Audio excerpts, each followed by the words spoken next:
দেশের রাজনীতি ফের উত্তপ্ত। গত ৭২ ঘণ্টায় বিএনপি, জামায়াত ও এনসিপি সংশ্লিষ্ট নেতাকর্মীদের বিরুদ্ধে একাধিক অপরাধমূলক ঘটনার অভিযোগ উঠেছে, যার মধ্যে রয়েছে ঘুষ গ্রহণ, চাঁদাবাজি, হামলা ও সংযোগ সহ অসংখ্য অপরাধ।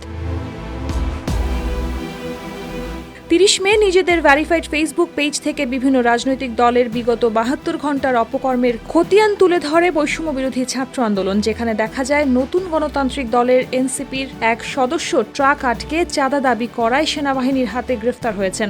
জামায়াতে ইসলামীর এক সদস্য চট্টগ্রামে এক নারীর গায়ে লাথি দেওয়ার ঘটনায় জড়িত থাকায় বহিষ্কৃত হয়েছেন।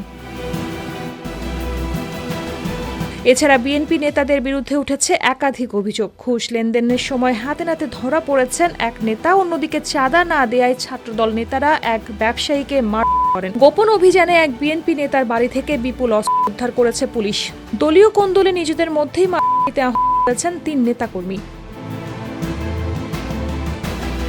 ছাত্রদলের একাধিক নেতার বিরুদ্ধে রয়েছে প্রশ্নপত্র ফাঁস, কর্মকাণ্ড ও চাঁদাবাজির অভিযোগ। ছাত্রদলের একজন প্রার্থী সুনির্দিষ্টভাবে সরকারি চাকরির নিয়োগ পরীক্ষায় জালিয়াতির সঙ্গে জড়িত। এছাড়া বিদেশি সংস্থার নির্দেশে একদল ছাত্রকর্মী সাংবাদিকদের ওপর চালিয়েছে বলে গোয়েন্দা সূত্র দাবি করেছে। এই ঘটনায় রাজনীতিতে অপরাধ ও সহিংসতার প্রবণতা নিয়ে গভীর উদ্বেগ প্রকাশ করেছেন বিশ্লেষকরা।